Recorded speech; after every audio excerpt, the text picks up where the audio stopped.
के तपाईँलाई थाहा छ तपाईँको फेसबुक कहाँ कहाँ लगिन छ? ल हेरौँ है त।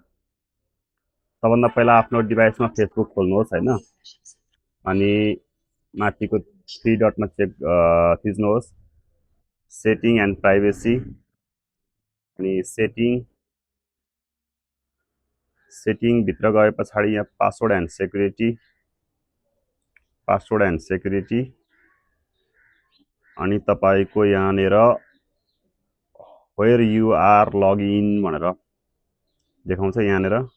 र मेरो फोन चाहिँ अहिले पोको F3 GT र आइफोन 12 मा लगइन रहेछ। तपाईहरुको कहाँ कहाँ लगइन छ एकचोटी चेक गर्नुस् है त।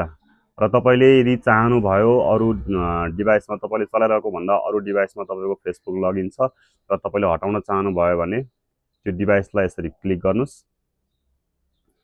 र यहाँबाट select device to log out गरेर लग आउट गर्न सक्नुहुन्छ है त।